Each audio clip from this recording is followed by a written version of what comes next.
ఇంత ప్రేమ ఆదరణ మేము ఎంతైతే పవన్ కళ్యాణ్ మీద ఎంత ప్రేమ ఆదరణ అయితే పెట్టుకున్నామో దానికంటే ఇంకో రెండింతలు ఎక్కువ మూడింతలు ఎక్కువ ప్రతిదీ నచ్చింది. అతను మాట తీరు ఎలాగుంది, పనితీరు అలాగే ఉంది. రామారావు గారు కన్నా ఎవరు ఎక్కువ హామీలు ఇచ్చిన లేరు. ఎన్టీఆర్ తర్వాత మా పవన్ కళ్యాణ్. రాబోయే రోజుల్లో ఇంకా జనసేన పార్టీ ప్రజల్లో ఉంటాడు. ప్రజల్లో ఉంటూ కొంచెం లోపం అనుకున్నాం, పార్టీ పరంగా డౌన్ అయిపోతున్నామేమో అని చిన్న బాధ ఉండేది, వెళ్తుండేది. ఆ వెళ్తున్న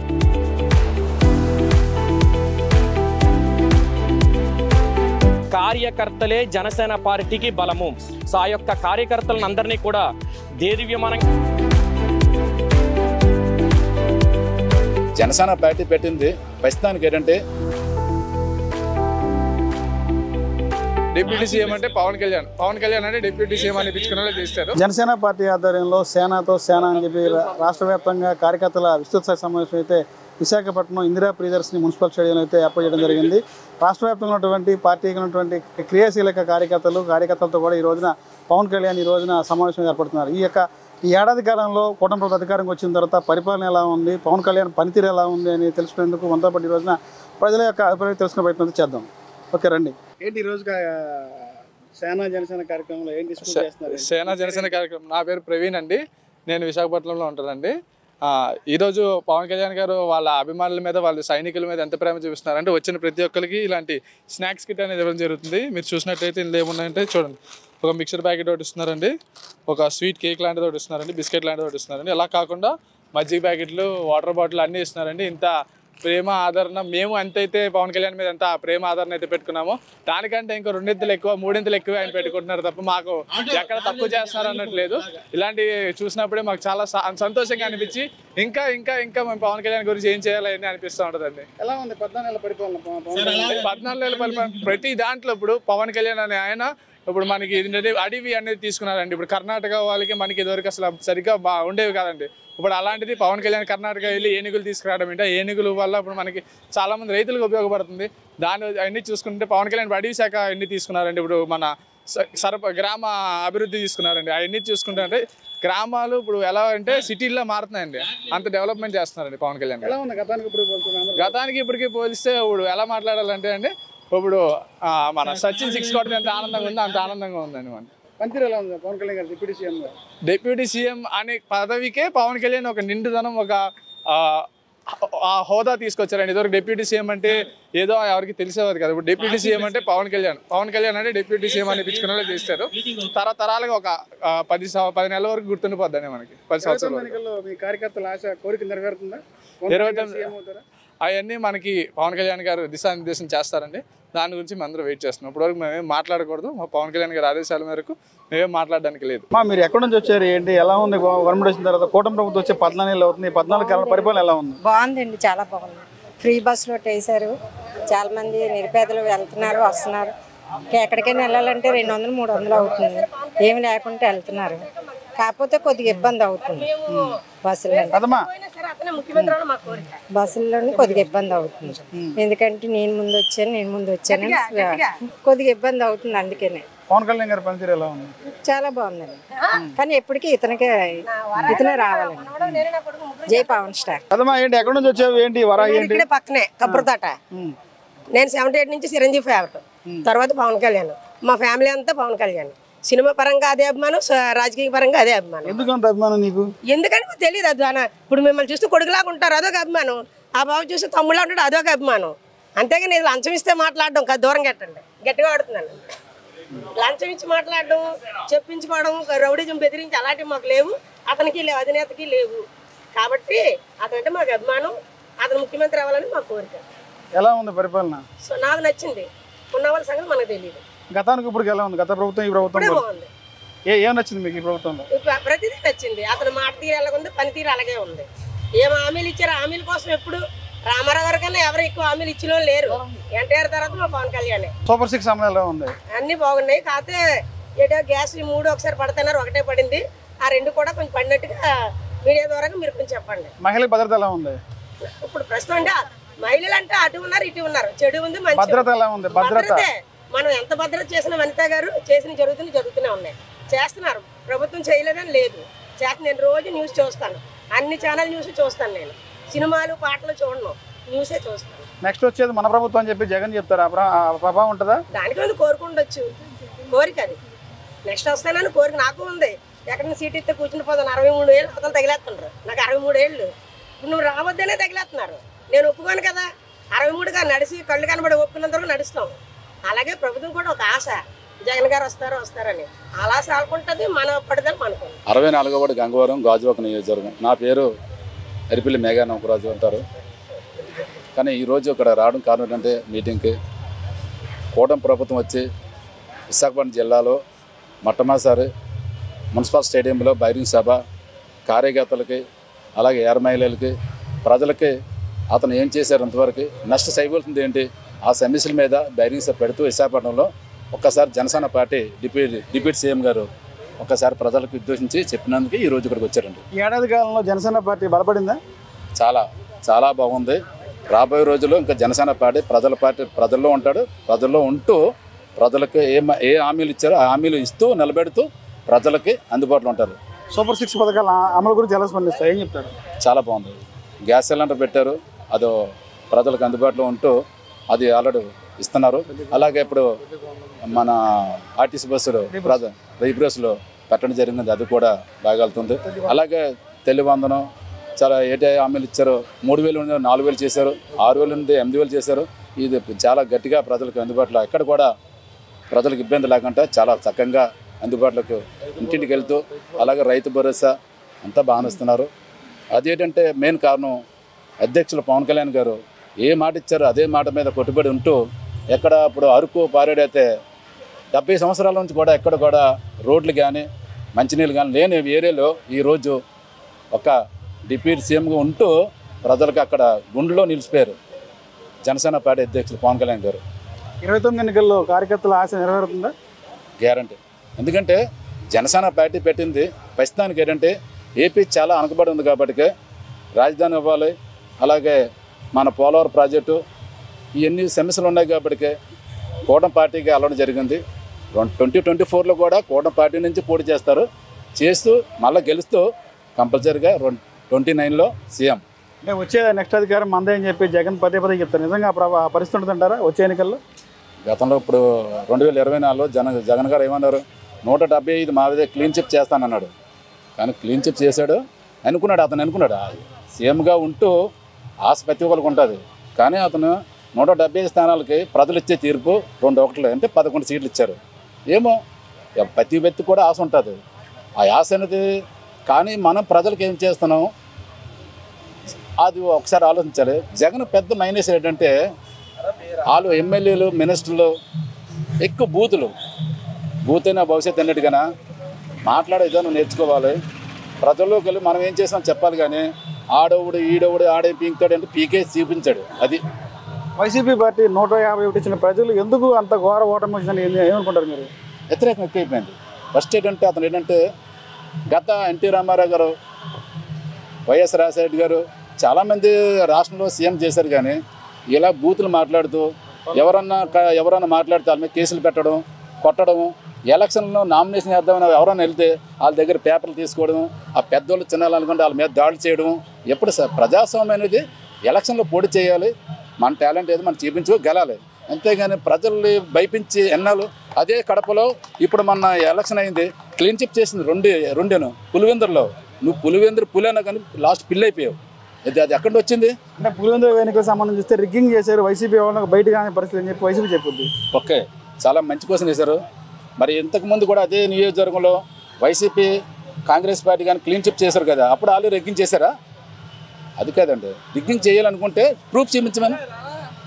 ప్రూఫ్ లేదు కదా, నువ్వు ఓడిపోయావు కాబట్టి చేత కాబట్టి ఇంకేదో తెప్పించుకోవడానికి ఏదో రకరకాలు మాట్లాడుతున్నావు. రిగ్గింగ్ ఎక్కడ వచ్చేస్తుందండి? ఎలా ఉంది రాష్ట్రంలో లాండ్ ఆర్డర్ పరిస్థితి ఏంటి? ల్యాండ్ ఆర్డర్ బాగానే ఉంది. కాకపోతే దాంతోపాటు ఏంటంటే మనం కూడా మన జాగ్రత్త మనం ఉండాలి. ఎవరో పోలీసులు అంటే మన సమస్య కాదు, మన సమస్యలు కదా. వాళ్ళు టోటల్గా ఏపీ ప్రజల మీద సమస్యల మీద వాళ్ళ పైన చేస్తున్నారు. మనం కూడా మన జాగ్రత్తగా ఉంటే వాళ్ళు కూడా కొంత ఏపీలో పోలీసులు కూడా కొంత హ్యాపీగా ఉంటారు. మనం కూడా తిరిగేదాన్ని బట్టి వెళ్ళేదాన్ని బట్టి ఉంటుంది ఏదన్నా. సార్ నా పేరు జలంధర్ ఆచార్య సార్. మాది అనంతపురం జిల్లా రాయదుర్గం నియోజకవర్గము. అక్కడ వచ్చేసి మంజునాథ్ గౌడ్ కురుబ కార్పొరేషన్ డైరెక్టర్, అతను అనివార్య కారణాల వల్ల ఆయన రాలేకపోయాడు. మా ద్వారా ఆయన ఒక లెటర్ ప్యాడ్ పంపించారు. అది కూడా నేను ఇప్పుడు స్టేజ్లో కళ్యాణ్ సార్ గారికి ఇవ్వాలని హరిప్రసాద్ సార్కి ఇచ్చాను. తిరుపతి ఆయన ఇన్ఛార్జ్. ఏంటి లెటర్ సారాంశం ఏంటి? లెటర్ సారాంశం ఏమంటే 2021వ సంవత్సరం సెప్టెంబర్ 28వ తేదీన నేను ఒక మోసగాడి చేతిలో ఒక 19,80,000 రూపాయలు మోసపోయాను. అతను చీట్ చేశాడు. దానిపైన నేను కంప్లైంట్ చేశాను కనేకల్ పోలీస్ స్టేషన్లో. ఇంతవరకు మాకు న్యాయం చేయలేదు. కనేకల్ స్టేషన్లో కంప్లైంట్ ఇచ్చిన తర్వాత మళ్ళీ అనంతపూర్ ఎస్పీ ఆఫీస్లోను, కలెక్టర్ ఆఫీస్లోను, తర్వాత 1100 కాల్ సెంటర్కు అన్ని రకాల ప్రయత్నం చేశాను. ఇంతవరకు మాకు న్యాయం జరగలేదు. ఇప్పుడు కళ్యాణ్ అన్న చేతికి ఆ లెటర్ వెళ్తే మాకు ఖచ్చితంగా న్యాయం జరుగుతుందని నేను దూరము ప్రయాణం చేసి వచ్చాను. ఏంటి రాయలసీమకు సంబంధించినటువంటి సుగాలి ప్రీతి తల్లి జనసేన పార్టీ మీద అధ్యక్షుల మీద రకరకాల ఆరోపణలు చేస్తుంది. ఏంటి ఆ కేసు గురించి ఏం చెప్తారు? ఆ కేసు గురించి అంటే వైసీపీ వాళ్ళు ఆమెకి ఏదో ఇంతో అంతో డబ్బులు ఇచ్చి ఆ కేసుని మళ్ళీ స్టేజ్ మీద అడక్కోకుండా ఎక్కడ నోరు మూయించారని మాకు తెలిసిన నిజం. అంటే పవన్ కళ్యాణ్ గారు గతంలో ఎన్నికల ముందు ఇదే కేసు గురించి ప్రస్తావించి అధికారంకి వచ్చారు. అధికారంకి వచ్చిన తర్వాత మొట్టమొదటి సంతకం ఈ కేసు మీద చూస్తానని చెప్పిన పవన్ కళ్యాణ్ త్వరగా పట్టించుకోలేదు తన తల్లి చెప్పుద్ది. నిజంగా ఏం చెప్తారు? అది పట్టించుకోలేదని వాళ్ళు చెప్తున్నారు, కానీ అతను పట్టించుకుంటున్నాడు. కానీ వీళ్ళు తారుమారు చేస్తున్నారు అనమాట. ఆమెని బయటకు వచ్చి దాని గురించి మళ్ళీ అడక్కోకుండా చేస్తున్నారు. అందుకోసం ఈయన కూడా ఊరికే ఉన్నాడు.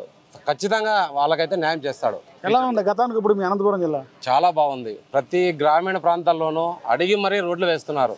మీ ఊరికి రోడ్లు ఉన్నాయా లేదా అని కనుక్కొని రోడ్లు సీసీ రోడ్లు అయితే వేస్తున్నారు. మేము కూడా మా కనేకల్ మండలంలో మాది తుమ్మిగనూరు, అక్కడ కూడా మేము సీసీ రోడ్లు వేయించాం. ఎక్కడ నుంచి వచ్చారు? ఏంటి ఇలా ఉంది? అందరికీ నమస్కారం. నా పేరు ధూపం భోగయ్య. నేను అనంతపురం జిల్లా ఉరవకొండ నియోజకవర్గం లత్తవరం గ్రామం నుంచి వచ్చాను. ముఖ్యంగా ఈ కార్యక్రమం మాకు జన సైనికులుగా మాకు చాలా ముఖ్యమైన కార్యక్రమం. అలాగే మా పవన్ కళ్యాణ్ గారు మాకు దిశానిర్దేశం చేసేయడానికి కొంచెం ఎంచుకున్నటువంటి మంచి కార్యము. ఈ కార్యక్రమం నిర్వహించడం ద్వారా మాకు ఇంకా నూతన ఉత్సాహం వస్తుంది. మా అధ్యక్షులు ఇటువంటి కార్యక్రమాలు ఎన్నో చేపట్టి మాకు దగ్గర అవ్వాలని మేము చాలా ఆశిస్తూ వచ్చాము ఇక్కడికి. ఎక్కడి నుంచి వచ్చారు? ఎలా ఉంది మా పరిపాలన? ఎలా ఉంది? పవన్ కళ్యాణ్ మాది వచ్చి వైజాగ్ అండి. చాలా ఆనందంగా ఫీల్ అవుతున్నాను. సార్ డిప్యూటీ సీఎం అయిన తర్వాత పార్టీ మీటింగ్ ఫస్ట్ మీటింగ్ ఇది. చాలా ఆనందంగా ఉంది.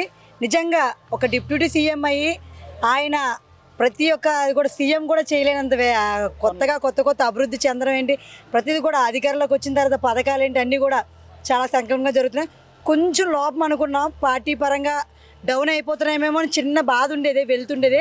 ఆ వెళ్తుని ఫుల్ఫిల్ చేయడం నిజంగా మా మనసులో ఏముంటుందో ఆయన మనసులో ఏముంటుందో అన్నందుకు ఇదే ఉదాహరణ. నిజంగా పార్టీ మీద ఫోకస్ పెట్టి ప్రతి కిందనున్న ప్రతి కార్యకర్తకి కూడా నేనున్నానంటూ మళ్ళీ సభ పెట్టడం జరుగుతుంది. నిజంగా చాలా ఆనందంగా అనిపించింది. ఒక వినాయక చవితి రావడం, పవన్ కళ్యాణ్ రావడం, రేపు 2వ తారీఖు పుట్టినరోజు రావడం నిజంగా చాలా అసలు నిజంగా ఒక ఫెస్టివల్ చేసుకుంటే ఎంత ఆనందంగా ఉంటాం అంత ఆనందంగా మహిళలు ఉంటున్నాం. నిజంగా రాత్రి 12 అయినా ఎంత టైం అయినా కూడా ఇల్లు కానీ పిల్లలు కానీ గుర్తే రారు. పవన్ కళ్యాణ్ గారు మాత్రం వైజాగ్లో ఉంటే, నేను వచ్చి వైజాగ్లో వెస్ట్ నియోజకవర్గం. మనకి ఉద్యోగాలు అనేది రాగానే ఫస్ట్ అధికారంలోకి రాగానే టీచర్స్ ఉద్యోగం తీస్తున్నారు. 16,000 ఉద్యోగాలు టీచర్కి తీశారు. ఆల్మోస్ట్ ఉద్యోగాలు అనేవి ప్రతిదీ కూడా జరుగుతుంది.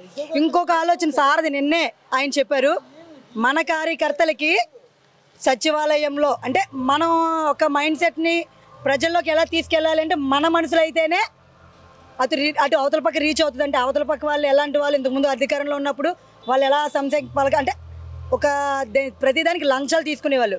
ఆ లంచాలు వాళ్ళు అనేది వాళ్ళు పోవాలి అంటే మనుషులే మారిపోవాలి. అందుకు కార్యకర్తల్ని మొట్టమొదటిగా కార్యకర్తలను ఎంచుకుందామని ఆయన మనసులో అనుకుంటున్నారు. నిజంగా చాలా నాకు నిన్న అది వినగానే చాలా ఆనందం అనిపించింది.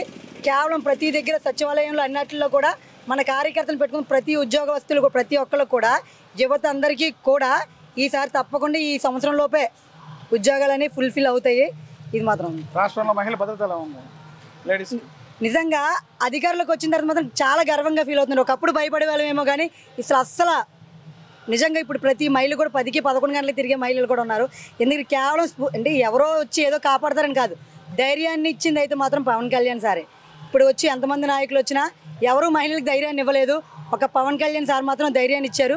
తర్వాత ఒకప్పుడు ఎన్నెన్నో అచ్చులో ఏయో జరిగేవి, ఇప్పుడు అలాంటివి చాలా మటుకు తగ్గాయి. నేను అనుకున్నాను చాలా మటుకు తగ్గాయి. ఎక్కడ కూడా వినట్లేదు, వినిపించట్లేదు కూడా. గంజా విషయం కానీ ప్రతిదీ కూడా ఏదైతే మైనస్ అన్నీ కూడా క్లియర్ చేసుకొస్తున్నారు సారు. నిజంగా ఆయన ఒక మెంటాలిటీని అయితే ఎవరూ రీచ్ అవ్వలేరు, ఇకపై రీచ్ అవ్వరు. ఒక మహాత్మా గాంధీ అప్పట్లో ఎలాగో ఇప్పుడు మాకు మహాత్మా గాంధీ అయితే ఆయన అనుకోవాలంటే రేపు పొద్దున్న మా పిల్లల తరానికి అయితే మాత్రం ఈయనే మహాత్మా గాంధీ. ఎలా ఉంది కూటమి ప్రభుత్వం 14 అధికారం వచ్చిన తర్వాత పవన్ కళ్యాణ్ పనితీరు కానీ కూటమి ప్రభుత్వం ఎలా ఉంది? 14 నెలల ఈ యొక్క పనితీరు అన్నది ప్రజలకు దేదివ్యమానంగా అర్థమైంది. ఎందుకు అంటే ఏదైతే కూటమి ప్రభుత్వం హామీలు ఇచ్చిందో 6 సూపర్ 6 పథకాలన్నింటినీ కూడా ఒక్కొక్కటిగా నెరవేరుస్తూ ఉన్నది. అయినా సరే వైఎస్ఆర్సీపీ ప్రభుత్వం ఆ యొక్క కూటమి ప్రభుత్వం చేస్తున్నటువంటి ఆ యొక్క మంచితనాన్ని ఓర్వలేక రీసెంట్గానే సుగాలి ప్రీతి విషయం కూడా వాళ్ళు హైలైట్ చేయడం జరిగింది. కానీ పవన్ కళ్యాణ్ గారు దాని మీద కూడా వివరణ ఇవ్వడం జరిగింది. అలాగే మా యొక్క ఎమ్మెల్యేలు కానీ ఎంపీలు కానీ దాని మీద వివరణ ఇవ్వడం జరిగింది.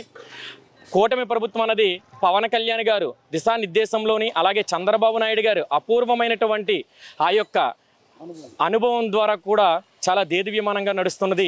విశాఖపట్నంలో ఈరోజు పవన్ కళ్యాణ్ గారు నాయకులతోటి అలాగే కార్యకర్తలతోటి వార్డు అధ్యక్షులతోటి కూడా ఈరోజు మీటింగ్ పెట్టడం జరిగింది. సో ఈ 3 రోజులుగాను జరుగుతున్నటువంటి ఈ యొక్క మీటింగ్స్లో పవన్ కళ్యాణ్ గారు చాలా క్లియర్ కట్గా చెప్పడం జరిగింది. ఏంటి అంటే కార్యకర్తలే జనసేన పార్టీకి బలము.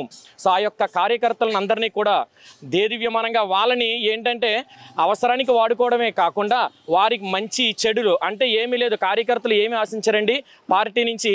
వారికి ఉన్నటువంటి చిన్న చిన్న కూటమి ప్రభుత్వంలో కానివ్వండి లేదంటే వేరే పార్టీల నుంచి కలుగుతున్నటువంటి ఇబ్బందులను పార్టీ అన్నది నాయకులు ఎవరైతే ఉన్నారో ఆ నాయకులు అన్నది వాళ్ళు క్లియర్ చేస్తారని చెప్పి పవన్ కళ్యాణ్ గారు కూడా మాకు హామీ ఇవ్వడం జరిగింది. అలాగే ఈరోజు జరుగుతున్నటువంటి ఈ యొక్క కార్యక్రమానికి సంబంధించి ఎవరైతే కార్యకర్తలు నిరంతరము కూడా 14 సంవత్సరముల నుంచి కూడా కష్టపడుతున్నటువంటి పార్టీ కార్యకర్తలందరికీ కూడా ఈరోజు సమావేశం జరపడం జరిగింది. అలాగే కొంతమంది కార్యకర్తలకు కూడా పాసలు రాలేదని నిరుత్సాహంలో ఉన్నారు. కానీ నెక్స్ట్ జరిగే మీటింగ్లో అది కూడా ఏ ఇబ్బంది లేకుండా కళ్యాణ్ గారు చర్యలు తీసుకుంటారండి. గతానికి ఇప్పుడు ఎలా ఉంది? గత ప్రభుత్వాన్ని ఈ ప్రభుత్వాన్ని పోలిస్తే అన్న మార్పులు వచ్చినాయి అంటారు? గత ప్రభుత్వంలో మీరు చూసినట్టయితే ఎవరైనా సరే ఒక వాయిస్ ఇవ్వడానికి కూడా చాలా భయపడేటటువంటి రోజులు జరిగిన సమయంలో ఆంధ్రప్రదేశ్ ఉప ముఖ్యమంత్రి గారు ఎప్పుడైతే పవన్ కళ్యాణ్ గారు ఈ యొక్క అడుగుజాడల్లో మేమందరం జన సైనికులుగా నడుస్తున్నామో ఇప్పుడు హ్యాపీగా మేమన్నది వాయిస్ ఇవ్వడం జరుగుతుంది. ఎందుకు అంటే లాస్ట్ టైము వైఎస్ఆర్సీపీ హయాంలోని నారా చంద్రబాబు నాయుడు గారిని జైల్లో పెట్టినప్పుడు వచ్చి ఆయనకి అండదండగా నిలబడినటువంటి ఏకైక పార్టీ జనసేన పార్టీ. అప్పుడు వచ్చి ధైర్యంగా జైలుకు కూడా వెళ్ళి మాట్లాడి బయటికి వచ్చి కూటమి ప్రభుత్వం ఏర్పడుతుందని చెప్పి ధైర్యంగా నిలబడినటువంటి వ్యక్తి పవన్ కళ్యాణ్ గారు. సో ఆయన యొక్క పార్టీలో మేమందరం కూడా చాలా సంతోషంగా ఉన్నాము. అలాగే రేపు పొద్దున్న పవన్ కళ్యాణ్ గారు కూడా ఒకటే చెప్తున్నారు, ఈ 15 సంవత్సరములు కూడా చంద్రబాబు నాయుడు గారు ముఖ్యమంత్రిగా ఉండాలని. కానీ యాజ్ ఎ కార్యకర్తలుగా మాకేమనిపిస్తుందంటే పవన్ కళ్యాణ్ గారిని కూడా ముఖ్యమంత్రిగా చూసుకోవాలని మాకు కోరిక ఉన్నది. కాబట్టి పవన్ కళ్యాణ్ గారు కూడా ఈ యొక్క విషయాన్ని ఆలోచించి రేపొద్దున, ఎందుకంటే ఎప్పుడు కూడా వైఎస్ఆర్సీపీ ఏమంటుందంటే మీరు ఎప్పుడు బీ టీమ్గా ఉన్నారని చెప్తున్నారు. కానీ వైఎస్ఆర్సీపీకి పార్టీకి మేము చెబుతున్నది ఏమిటి అంటే మేము ఏ ఒక్క పార్టీకి తొత్తులుగా ఉండదలుచుకోలేదు. మేము కూటమిలో ఒక భాగస్వామిగా ఉన్నాం తప్ప ఏ ఒక్క పార్టీకి కూడా బీ టీమ్గా కూడా వ్యవహరించే పరిస్థితి ఇక్కడ లేదని చెప్పి వైఎస్ఆర్సీపీ పార్టీకి కూడా తెలియపరుస్తున్నాం. లాండ్ ఆర్డర్ విషయంలో మీరు ఫర్ ఎగ్జాంపుల్ విశాఖపట్నమే చూసుకోండి. లాస్ట్ టైం వైఎస్ఆర్సీపీ హయాంలో బీచ్ రోడ్డుకి వెళ్ళాలంటే 50 రూపాయలు కట్టాల్సిన పరిస్థితి ఉండేది. అలాగే ఇప్పుడు ఎవరైనా సరే బీచ్ రోడ్లో హ్యాపీగా ఆ యొక్క విశాలవంతమైనటువంటి సాగర నగరాన్ని హ్యాపీగా చూసుకోవాల్సినటువంటి దుస్థితి కలిగించారు మన నారా చంద్రబాబు నాయుడు గారి నాయకత్వంలో, పవన్ కళ్యాణ్ గారి నాయకత్వంలో. సో మీరు లాండ్ ఆర్డర్ గారి విషయంలో చూసుకున్నట్టయితే లాస్ట్ టైం సుధాకర్ గారి విషయం ఏమైందో మనందరం చూసాము. అలాగే ఎవరైనా సరే ఒక ప్రొటెస్ట్ చేస్తే ఏ విధంగా ఉండేదో చూసాము. పవన్ కళ్యాణ్ గారు రోడ్డు మీదకి వస్తే భయపడి రోడ్లు వేసే దుస్థితి మనం చూసాము. కానీ ఇప్పుడు ఎవరైనా సరే వైఎస్ఆర్సీపీ వాళ్ళు ఏమి హ్యాపీగా మాట్లాడుకునేటటువంటి స్వాతంత్రం కలిగించినటువంటి ఈ యొక్క కూటమి ప్రభుత్వానికి మీరందరూ కూడా ప్రజలందరూ కూడా వెన్నుదన్నుగా ఉన్నారని చెప్పేసి మేము తెలియపరుస్తున్నాము. ఏమీ లేకపోయినటువంటి మద్యం కేసు వైసీపీ మీద ఆరోపణ చేసి నా మీద కూడా కేసులు పెట్టారనేది జగన్ చెప్తారు. నిజంగా ఈ మద్యం కుంభకోణం జరిగిందో దానిలో జగన్ పాత్ర ఉందంటారు? జగన్మోహన్ రెడ్డి గారి పాత్ర ఒకవేళ లేనట్లయితే జగన్మోహన్ రెడ్డి గారు నిరూపించుకోవాల్సింది ఏంటి అంటే అప్పుడు ఎందుకు మీరు ఫోన్పే కానీ డిజిటల్ ట్రాన్సాక్షన్స్ని ఎందుకు పెట్టదలుచుకోలేదు? మీరు ఇప్పుడు కూటమి ప్రభుత్వం ఎందుకు డిజిటల్ ట్రాన్స్పరెన్స్ అన్నది తీసుకొని వచ్చింది? నిజంగా కూటమి ప్రభుత్వం అన్నది కరెక్ట్గా లేకపోతే మీలాగే వీళ్ళు కూడాను అంటే మా ప్రభుత్వాలు కూడాను ఏం చేసామంటే డిజిటల్ క్యాంపెయినింగ్ అన్న తీసేసి వీళ్ళు కూడా ఓన్లీ డబ్బులు ట్రాన్సాక్షన్ అన్నదే పెట్టుకోవడం జరిగేది. అప్పుడు ఏంటి అంటే డబ్బులు ట్రాన్సాక్షన్ అన్నది ఎంత అవుతుంది ఏంటన్నది గవర్నమెంట్కి కరెక్ట్గా టీడీఎస్ కానివ్వండి లేదంటే జిఎస్టీ కానిది చెల్లకపోయేది. సో ఈ అవతవులన్నీ కూడా ఏ విధంగా జరిగాయన్నది జగన్మోహన్ రెడ్డి గారి సమాధానం చెప్పవలసి కూడా ఉన్నదని మేము చెబుతున్నాము. నెక్స్ట్ వచ్చేది మన ప్రభుత్వం అని చెప్పి జగన్ పదే చెప్తారు. ఆ ప్రభావం ఉంటుందా 29 ఎన్నికల్లో? సార్ మేము ఒకటి చెప్తున్నాము, ప్రజలు అన్నవాళ్ళు ఏ విధంగా ఉంటారు అంటే ప్రజలకు మంచి చేసిన వాడే నాయకుడు, అంతే తప్ప ప్రజల మీద భారాలను వేసి చెత్త పన్ను వేసి ప్రజలను ఇబ్బంది పెట్టేవారు నాయకులు కాదు. మీరు చూసినట్టయితే లాస్ట్ టైం రేషన్ డిపోలని వ్యాన్లు పెట్టారు సార్. వ్యాన్లు అన్నది ఏ విషయం అంటే వాళ్ళు తీసుకుని వచ్చి వాళ్ళు ఏ టైంకి వస్తే ఆ టైంలోనే మహిళలు అన్నగా వాళ్ళు పనులు మానుకొని వాళ్ళ యొక్క ఉన్నటువంటి కర్తవ్యాలను మానుకొని ఆ రేషన్ డిపోలు రేషన్ వ్యాన్ల దగ్గర నించోవలసి వచ్చిన సమయం. కానీ ఇప్పుడు అలా లేదండి. కూటమి ప్రభుత్వం అన్నది మళ్ళీ రేషన్ డిపోలను ఓపెన్ చేసింది. రేషన్ డిపోలు ఓపెన్ చేసి ప్రతి ఒక్కరికి కూడా నాణ్యమైనటువంటి సన్న బియ్యాన్ని సరఫరా చేస్తున్నది. అలాగే అన్నా క్యాంటీన్ని పూర్తిగా మూసివేసినటువంటి వైఎస్ఆర్ ప్రభుత్వం ఇప్పుడు టీడీపీ జనసేన పార్టీ బీజేపీ ఏదైతే కూటమి ప్రభుత్వం వచ్చిందో ఇప్పుడు హ్యాపీగా ఎవరైతే రోజు కూలీ చేసుకొని రిక్షా నడుపుతున్న వాళ్ళు, ఆటో నడుపుతున్న వాళ్ళు, స్విగ్గీ జొమాటోలో చేస్తున్న వాళ్ళు కూడా హ్యాపీగా 5 రూపాయలు ఇచ్చి నాణ్యమైనటువంటి భోజనం చేస్తున్నటువంటి పరిస్థితి. ప్రజలు ఎంత ఆనందంగా ఉంటే రేపొద్దున అంత ప్రభుత్వం అన్నది రేపొద్దున వస్తుందన్నది మా అందరి నమ్మకము. ఇంకొకటి గమనించాలి, వైఎస్ఆర్సీపీ ప్రభుత్వం ఏ విధంగా మీరు వస్తారని అనుకుంటున్నారు? కూటమి ప్రభుత్వం ఏదైనా సరిగ్గా చేయలేదంటే మీరు ప్రశ్నించాలి. ప్రశ్నించడం మానేసి కూటమి చేస్తున్నటువంటి మంచి పనులు కూడా మీరు అవరోధాలు సృష్టించడం అనేది కరెక్ట్ అయిన విషయం కాదు. ఇది ప్రజలందరూ కూడా గమనిస్తున్నారు. ప్రజలందరే కాదు, నాయకులు వెన్నుదన్నగా ఎప్పుడు కూడా కూటమి ప్రభుత్వానికి ప్రజల సహకారంతో ఎప్పుడు కూడా ప్రజలకు అందుబాటులో ఉన్నది మేము. ఎందుకంటే మీరు ఒకటి గమనించండి, ఇదే వైఎస్ఆర్సీపీ ప్రభుత్వం అధికారంలో ఉండేటప్పుడు ఒక్కరోజు కూడా ప్రెస్ని అడ్రస్ చేయటం కానీ ప్రజలని అంటే డైరెక్ట్గా మాట్లాడడం కానీ ఏనాడు కూడా వైఎస్ఆర్సీపీ ప్రభుత్వం చేయలేదు. ఎప్పుడైనా సరే ప్రతిపక్షాలు ఏదైనా సరే ఒకటి మాట్లాడితే ఆ 3 పెళ్ళిళ్ళు అనడమో లేదు అంటే చంద్రబాబు నాయుడు గారి వారి యొక్క వ్యక్తిగత హరణం చేయటం చేశారు తప్ప ఏనాడు ప్రజల గురించి పట్టించుకున్న పాపన పోరలేదు. మీరు చూసినట్టయితే అసెంబ్లీ సాక్షిగా అసెంబ్లీలో ఎలాంటి మాటలు మాట్లాడారంటే వైఎస్ఆర్సీపీ నాయకులు, ఇది ప్రజలు మర్చిపోతారనుకుంటున్నారా? ఏదో వాళ్ళకి నచ్చినట్టు ఏదో చెప్పేస్తే ప్రజల గతాన్ని తిరగేయరనుకుంటున్నారా? ప్రజలకి అన్నీ కూడా కూలంకషంగా అన్నీ తెలుసు. సో ప్రజలు ఏ విధమైనటువంటి ఈ సంవత్సరం నిర్ణయం ఇచ్చారో నెక్స్ట్ ఇయర్ కూడా అదే రకమైనటువంటి నిర్ణయం వస్తుందని కూడా మేమందరం కూడా ఆశాభావం వ్యక్తం చేస్తున్నాము. మద్యం కుంభకోణంలో జగన్మోహన్ అరెస్ట్ అవుతారంటారా? మద్య కుంభకోణంలో ఇప్పటికే ఆల్రెడీ 2-3 అరెస్ట్ అయ్యారండి. సో 15 మంది అరెస్ట్ అయ్యారు. సో ఇప్పుడు నెక్స్ట్ వైఎస్ఆర్ జగన్మోహన్ రెడ్డి గారి ప్రమేయం లేకుండా కూడా అది జరిగిందంటే మీరు నేనే కాదండి, ఆంధ్రప్రదేశ్లో పుట్టినటువంటి ఏ ఒక్క తెలుగు బిడ్డ కూడా నమ్మడానికి శక్యంగా లేదు. ఎందుకు అంటే ఆయన చెప్పితేనే ఇసుకైనా నడిచేది, ఆయన చెప్పితేనే పోలీసులు కంట్రోల్ అయ్యేవారు, ఆయన చెప్తేనే మద్య కుంభకోణం జరిగింది. అలాంటిది ఆయన అరెస్ట్ అవ్వరని ఎందుకు అనుకుంటున్నారు? ఇంకా చాలామంది అంటున్నారు ఆయన అరెస్ట్ అయితే ఏదో రాష్ట్రం తగలబడిపోద్దని. మీరు ఒకటి గమనించండి, సామాన్య నిరుపేద కుటుంబంలో రేపులు జరిగి లేదంటే మర్డర్లు జరిగిన ఆ కుటుంబాలకి ఏనాడు కూడా భరోసా ఇచ్చిన పాపన పోలేదు వైఎస్ జగన్మోహన్ రెడ్డి గారు. అలాంటిది ఆయన అరెస్ట్ అయితే ఏ ఒక్కరు కూడా బాధపడరండి. ఎందుకంటే వైఎస్ఆర్ కార్యకర్తలు కూడా మేము తెలియపరుస్తున్నది ఒకటేనండి, ఎప్పుడు కూడా ఈ అంబటి రాంబాబు కానీ లేదంటే వైఎస్ఆర్సీపీ నాయకులు ఏమంటారంటే పాపం జన సైనికులు ఎప్పుడు కూడా జెండాలు మొయ్యడమే అంటున్నారు. సార్ మేము ఒకటి చెప్తున్నాం అంబటి రాంబాబు గారి వైఎస్ఆర్సీపీ నాయకులు కానీ, మేము జెండా మోసిన ఒక నిస్వార్థ జనసేన నాయకుడు వెంట నడుస్తున్నాం తప్ప కుంభకోణాల్లో కూలిపోయిన వాడిని కానీ లేదు అంటే మైనింగ్ వ్యాపారాలు చేసుకున్న వాడిని గాను 16 నెలలు జైల్లోని శిక్ష అనుభవించి వారి యొక్క తల్లి వెళ్ళి ఢిల్లీ వెళ్ళి ప్రాధేయపడితే బెయిల్లో బయటకు వచ్చిన ఆ నాయకుడు వెంట నడవట్లేదు సార్. మీరందరూ కూడా ఇది ఒకటి గమనించాలి. వైఎస్ఆర్సీపీ అధినాయకుడు అరెస్ట్ అయినా సరే ఎవ్వరు కూడా బాధపడేటటువంటి ఇబ్బంది ఏమీ లేదు, ఎవరు కూడా బాధపడరు. రాష్ట్ర జనాభా ఇంకా పండగ చేసుకుంటారు నాకు తెలిసి. ఎందుకంటే ఆయన పెట్టినటువంటి ఇబ్బందులు ప్రజలు డైరెక్ట్గా చూసారండి. నాయకులే కాదు ప్రజలు చాలా తీవ్రమైనటువంటి ఇబ్బందులు పడ్డారు. ఈ యొక్క విషయాన్ని ప్రజలందరికీ తెలుసు. సో ఆయన ఇబ్బంది పడినా లేదంటే ఆయన ఏదో అరెస్ట్ అయినా సరే వైఎస్ఆర్సీపీ నాయకులే ఏదో ఒకటి చేస్తారో తప్ప సామాన్యటువంటి ప్రజలని వాళ్ళు ఏదో మాయ చేసో మర్మం చేసో ఏదో చెయ్యొచ్చు కానీ లేదంటే ఏ ఒక్క ప్రజానీకం కూడా ఇబ్బందులు పడేటటువంటి అవకాశం అన్నది విశాఖపట్నంలో కానీ ఆంధ్రప్రదేశ్ రాష్ట్ర చరిత్రలో కానీ ఏమీ లేదు.